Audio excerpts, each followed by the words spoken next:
মুমিনকে আল্লাহ পাক রব্বুল আলামিন শুধুমাত্র মসজিদে বিশ্বাস করবে এরকম নয়। মুমিন আল্লাহ পাককে মসজিদে বিশ্বাস করে। আমাদের সমাজের অধিকাংশ মুমিনেরা মসজিদে যখন যায় তখন মনে করে আল্লাহ সেটাই ইমানদারি, কিন্তু ঘুষের টাকা যখন গ্রহণ করে তখন আল্লাহ যে দেখে এটা বিশ্বাস করতে রাজি হয় না। শুধু মসজিদে আল্লাহ না, মসজিদে যেমন আল্লাহ, ঠিক দুর্নীতির টেবিলের নিচেও আল্লাহ দেখে কি দেখে না? সুদের টাকা গ্রহণ করার সময় আল্লাহ দেখে। সব হালতে, প্রত্যেকটা হালতে, সব জায়গায় আল্লাহ পাক রব্বুল আলামিন দেখেন। এটার নাম ঈমান। আল্লাহ পাক রব্বুল আলামিন বলেন, একটা বান্দা ঈমানদার যদি হয় তাহলে সব কিছু বিশ্বাস করবে অদৃশ্যের উপরে।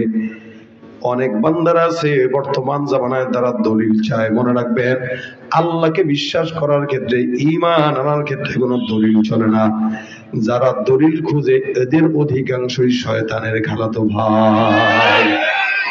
আচ্ছা ভাইরা, আমরা যে আমাদের মায়ের পেটে জন্মগ্রহণ করছি, আমার যে বাবা আছে, এই বাবার দলিল কি কেউ দিতে পারে? আপনি যদি বলেন, আমি যদি বলি ভাই বাবার দলিল দেন, আপনি বলবেন বাবার দলিল মানে কি? আমার বাবা এটা বাবা, ভাই দলিল কি? এটা আমার আব্বা, দলিল কি? বিনা দলিলে আব্বা। আরে ভাই, দলিল ছাড়া আব্বা কেমনে বিশ্বাস করব? এমনও তো হইতে পারে অনেক মহিলারা আছে বিভিন্ন জায়গা থেকে পতিতাগিরি করেছে, তো আরেকজনের বাপ বলে দিয়েছে, তো বিশ্বাস করছে। দলিল কি? কারণ আমরা তো আমাদের মা বাবার মিলন দেখি না। ছোটবেলায় মা বলেছে আব্বা, তো বলছি আব্বা। ছোটবেলায় বলেছে দাদা, বলছি দাদা। কত মানুষ প্রবাসে থাকে, প্রবাস থেকে আসার পরে 10 বছর পরে সন্তান কোলেও যেতে চায় না, বিশ্বাসই করেন এটা আব্বা। মা কইছে না এটা তোর বাপ, কহ তাইলে আব্বা ঠিক আছে। এখানে কি দলিল খুঁজে কেউ? একটা বাবা মানার ক্ষেত্রে দলিল খুঁজেন না। একটা বাবা যেখানে মা বলতেছে এটা তোমার বাপ, ওটাই বিশ্বাস করে বাবাকে আব্বা ডাকেন। সেখানে কুদরতালার হবে এত কিছু দেওয়ার পরেও বিশ্বাস যাদের না হয়, ওরা মুমিনের খাতায় তো দূরের কথা, মানুষের কাতারে পড়তে পারে না। এজন্য এদেরকে আল্লাহ পাক কিছু কিছু মানুষকে বলেন, লাহুম কুলুবুল লা ইয়াফকাহুনা বিহা ওয়া লাহুম আ'য়ুনুন লা ইউবসিরুনা বিহা ওয়া লাহুম আযানুন লা ইয়াসমাউনা বিহা উলাইকা কাল আনআমি বাল হুম আদাল উলাইকা হুমুল গাফিলুন। আল্লাহ পাক বলেন, কিছু কিছু মানুষ আছে যাদের কলব আছে তারা বুঝে না, কিছু কিছু মানুষ আছে যাদের কান আছে শুনে না, কিছু মানুষ আছে যাদের চক্ষু আছে দেখে না। আল্লাহ পাক রব্বুল আলামিন বলেন, উলাইকা কাল আনআমি বাল হুম আদাল। এগুলো সব হলো হায়াওয়ান আর জানোয়ারের মতো না, বরং তার চাইতেও খারাপ। হায়াওয়ানের মতো দেখা যায়, জানোয়ারের মতো দেখা যায়। কেমন দেখা যায় বলে, চোখ আছে জানোয়ারের দুইটা, তারও চোখ দুইটা। কলব আছে আপনারও, কুকুরেরও কলব আছে। মানুষ মানুষকে কুকুরের বাচ্চা বলে গালি দেয়। কুকুরের যদি জবান থাকতো, কুকুর বলতো ভাইরে আমার নামের বেইজ্জতি করিস না, কারণ তোরা তো কখনো কখনো আমি কুকুরের চাইতেও অধম। আল্লাহ পাক বলেন, উলাইকা কাল আনআম। এগুলো সব হায়াওয়ান আর জানোয়ারের মতো। একটা মানুষ হায়াওয়ানের মতো হয় কিভাবে? একটা মানুষ শুয়োরের মতো হয় কিভাবে? এ মুসলমান বুঝবেন, কুকুরের কোনো নামাজ লাগে না, গরুর নামাজ লাগে না। এই জামানায় যত পশু পাখি আছে কারো নামাজ রোজা হজ যাকাত লাগে না। কিছু কিছু মুসলমান নামদারি ইমানদার আছে, এরাও সমাজে নামাজ পড়ে না। আল্লাহ বলে, কুকুরেরও নামাজ নাই, তোমারও নামাজ নাই, তার মানে তুমি আর কুকুরের মধ্যে কোনো পার্থক্য না। কুকুর যেরকম সেও সেরকম। মানুষ হওয়ার পরে কুকুর নামাজ পড়ে না, সেও নামাজ পড়ে না। কুকুরের পর্দা নাই, তারও পর্দা নাই। কুকুর যাকাত দেয় না, সেও যাকাত দেয় না। কুকুর হজ করে না, সেও হজ করে না। কুকুর বেপরদায় চলে, সেও বেপরদায় চলে। আল্লাহ বলেন, উলাইকা কাল আনআম। এগুলো সব হলো হায়াওয়ান আর জানোয়ারের মতো। আল্লাহ তারপরে বলেন, বাল হুম আদাল। এগুলো হায়াওয়ান আর জানোয়ারের চাইতেও খারাপ। কেমনে খারাপ বলেন তো? এলাকায় যত অন্যায় অবিচার আছে এগুলো সব কি কুকুর করে নাকি মানুষ করে? যত বলেন, সুদ বলেন, ঘুষ বলেন, দুর্নীতি বলেন, চুরি বলেন, সন্ত্রাসী বলেন, জেনা ব্যভিচার বলেন, যত অন্যায় অবিচার আছে সব করে ইনসান। বুঝেও করে, না বুঝেও করে। আল্লাহ পাক রব্বুল আলামিন বলেন, একটা কুকুর কোনোদিন মানুষের জায়গা চুরি করে না, একটা কুকুর কোনোদিন দুর্নীতি করে না, কাউকে গুলি ঠেকায় চাঁদাবাজি করে না, ডাকাতি করে না। আল্লাহ বলেন যেই কাজটা কুকুর করে না, হায়াওয়ান করে না, জানোয়ার করে না, ওই কাজ তুমি মুসলমান হয়ে করার কারণে তুমি হায়াওয়ানের চাইতেও নিকৃষ্ট, ঠিক কিনা? তুমি নবীর উম্মত দাবি করো, সুন্নাহ মানো না, নবীর অপমানে তোমার হৃদয় কাঁদে না। তুমি নবীর উম্মত দাবি করো, সুন্নাহ মানো না, নবীর অপমানে তোমার হৃদয় কাঁদে না। তুমি বিজাতীয় সংস্কৃতিতে সপেছো পরাণ, তুমি বিজাতীয় সংস্কৃতিতে সপেছো পরাণ। তুমি কেমন মুসলমান, তুমি কেমন মুসলমান, ঠিক না? সুদের টাকায় প্রাসাদ গড়, ঘোষ ছাড়ো না, দিন দুঃখী না খেয়ে মরে খবর রাখো না। ঘুষ খেয়ে অবিচার করো, সাজিয়া প্রধান, তুমি ঘুষ খেয়ে অবিচার করো, সাজিয়া প্রধান। তুমি কেমন মুসলমান, তুমি কেমন মুসলমান?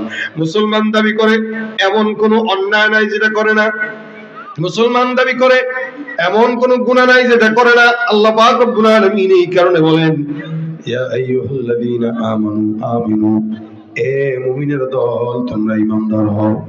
আল্লাহ নবী সাল্লাল্লাহু আলাইহি সাল্লাম অন্য হাদিসের মধ্যে বর্ণনা করেন, জাদ্দিদু ঈমানাকুম। আমার আল্লাহ পাক মুমিনদেরকে এক বাক্যে ডাক দিয়া বলেন, আল্লাহ নবী বলেন, জাদ্দিদু ঈমানাকুম, তোমরা তোমাদের ঈমানকে নবায়ন করো। ঈমানকে নবায়ন করার কথা নবী সাল্লাল্লাহু আলাইহি সাল্লাম কেন বললেন? কারণ সমাজের মানুষ ঈমানদার হওয়ার পরও চোখ দিয়া গুনাহ করে, হাত দিয়া অন্যায় করে, অন্তর দিয়া জিনা করে, গুনাহ করে, খারাপ চিন্তা করে। এরকম অসংখ্য অন্যায় করার কারণে নবী সাল্লাল্লাহু আলাইহি সাল্লাম বলেন, কোন মুমিন যদি অন্যায় করে গুনাহের মধ্যে লিপ্ত হয়, ওই সময়টা আল্লাহ পাক তার কলব থেকে ঈমানের নূরটাকে উপরে উঠায় নেন। বান্দা যতক্ষণ পর্যন্ত গুনাহ করে ততক্ষণ বান্দার কলবে ঈমান থাকে না। আর বান্দা যখন গুনাহ ছেড়ে দেয় তখন আল্লাহ তার ঈমানকে আবার তার কলবের ভিতরে ঢুকায় দেয়। নবী সাল্লাল্লাহু আলাইহি সাল্লাম বলেন, সুতরাং কোন ঈমানদার মুমিন যখন গুনাহ করে, স্বেচ্ছায় করুক অস্বেচ্ছায় করুক, গুনাহ করার হালতে ওই ঈমানদার বান্দার কলবের মধ্যে ঈমান থাকে না। আল্লাহ পাক বান্দার কলব থেকে ঈমানটাকে দূরে সরায় দেয়। নবী সাল্লাল্লাহু আলাইহি ওয়াসাল্লাম বলে, এই কারণে আমি আল্লাহর নবী বললাম, জাদ্দিদু ঈমানাকুম। ঈমানটা গুনাহের কারণে যখন নষ্ট হয় তখন তোমরা ঈমানকে নবায়ন করো। বলে ঈমান নবায়ন কেমনে করবা? বলে বেশি বেশি পড়ো লা ইলাহা ইল্লাল্লাহ মুহাম্মাদুর রাসূলুল্লাহ। কালেমা পাঠ করার নাম ঈমানকে নবায়ন করা। সাহাবা আজমাইন কখনো কখনো ঈমান নবায়ন করতেন, মাঝে মাঝে প্রতিদিন প্রতিবেলায়। অনেক মুফাসসিরিন ইকরাম বলেন, ঈমানকে নবায়ন করার অন্যতম উপায় হলো 5 ওয়াক্ত আযান আমাদের সমাজের মধ্যে যখন দেওয়া হয়, এই 5 ওয়াক্ত আযানের শব্দ যখন কানের মধ্যে ভেসে আসে, এক একটা আযানের শব্দের জবাব যদি কোনো মুমিন দেয়, আল্লাহ পাক রব্বুল আলামিন ওই বান্দারে প্রতিদিন 5 বার ঈমানকে নবায়ন করায় দিবে। ফজরের সময় একবার আযানের জবাব দিবেন, যোহরে আবার দিবেন, আসরে আবার দিবেন, মাগরিবে আবার দিবেন, এশা আবার দিবেন। দৈনন্দিন 5 বার যদি কেউ ঈমান নবায়ন করে, ওই বান্দার ইনশাআল্লাহ গুনাহ হওয়ার কথা না। এইজন্য ঈমান নবায়ন করার কথা আল্লাহ বলেছেন, নবী বলেছেন, ইয়া আইয়ুহাল্লাযীনা আমানু আমিনু, হে মুমিনের দল ঈমানদার হও। আল্লাহ পাক রব্বুল আলামিন বান্দাকে বারবার মুমিন হওয়ার আদেশ দিলেন। এখন আসেন, ঈমানটা 3টা শর্তের নাম। যারা নিজেকে মুমিন দাবি করে আবার গুনাহ করে, অন্যায় করে, বিচার করে, তারা মুমিন না। ঈমানের 3টা গুণ। 1 নাম্বার তাসদীকু বিল জিনান, অন্তর দিয়া বিশ্বাস করবে। আল্লাহ কয়জন? একজন। এটা অন্তর দিয়া বিশ্বাস করা। শুধু আল্লাহ যে একজন এটা অন্তর দিয়া বিশ্বাস করবে এরকম না। জান্নাত জাহান্নাম, আল্লাহর নবী রাসূল, ফেরেশতা কুল সব কিছু বিশ্বাস করবে। আল্লাহ যে মসজিদে আছে বিশ্বাস করবে, আল্লাহ যে আবার অন্য জায়গায় আছে সেটাও বিশ্বাস করবে। নামাজের সময় যেরকম মনে করবে আল্লাহ আছে, অন্যায় করার সময় বিশ্বাস করবে আল্লাহ আছে। এই জমিনটা আল্লাহর, এটা যেমন বিশ্বাস করবে, এই জমিনের ভিতরে বিধান চলবে আল্লাহর, এটাও তেমন বিশ্বাস করা লাগবে। এগুলো সব কিছু বিশ্বাস করার নাম ঈমান। তাসদীক বিল জিনান, অন্তর দিয়ে বিশ্বাস করা, অন্তর দিয়ে সত্যবাদিতার স্বীকারোক্তি দেওয়া, বিশ্বাস করা আল্লাহ এক। এই জমিন আর আসমানের ভিতরে সব কিছু একজনই নাড়াচাড়া করেন। আল্লাহ পাক বলেন, লাউ কানা ফীমা আলিহাতুন ইল্লাল্লাহু লাফাসাদাতা, আসমানের নিচে জমিনের উপরে আল্লাহ ছাড়া অন্য কোন রব যদি থাকতো, এই আসমান আর জমিন ধ্বংস হয়ে যেত। এই জন্য 1 নম্বর তাসদীক বিল জিনান, ঈমানের গুণ হলো অন্তর দিয়ে বিশ্বাস রাখবে। 2 নম্বর জবান দিয়ে স্বীকার করবে, ইকরার বিল লিসান।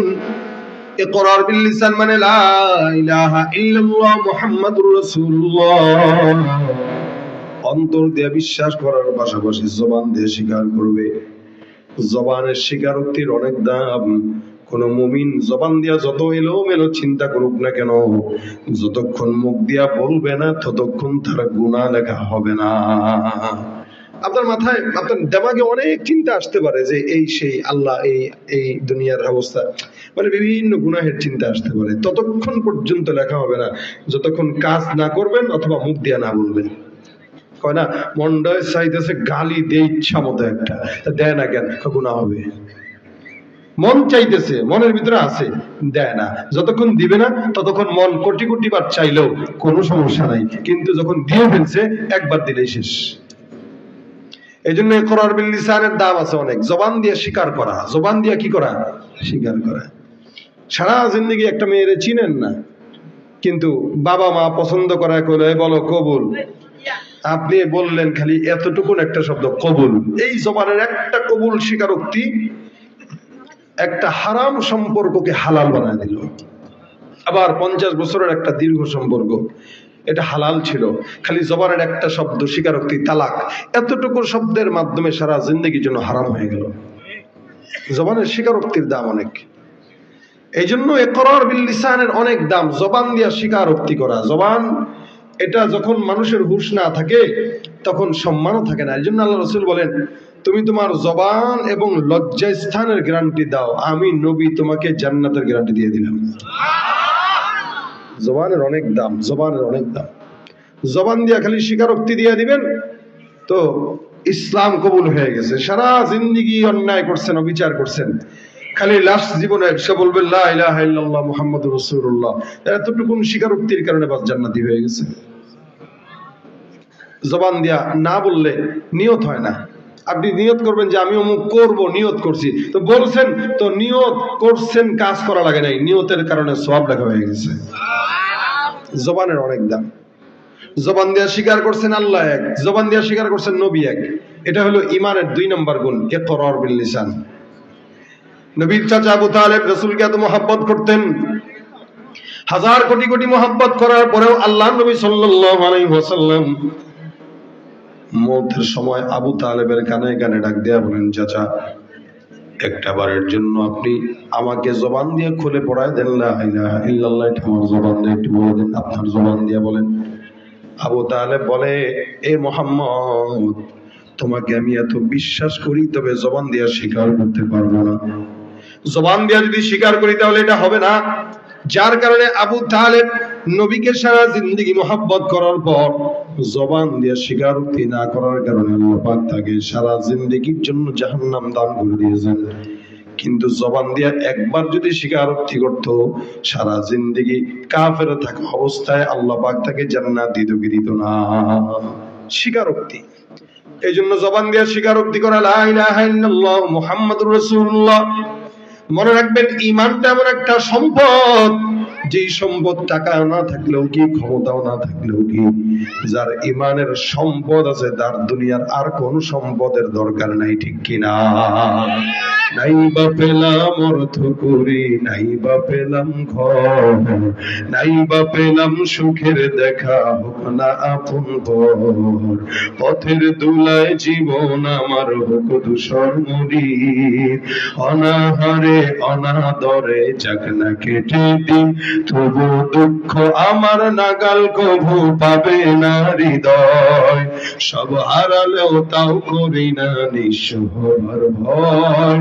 আমি মুসলমান, আমার ধন হলো ঈমান, ঈমানে নূরের রৌশনীতে দীপ্ত আমার প্রাণ। ঠিক কিনা?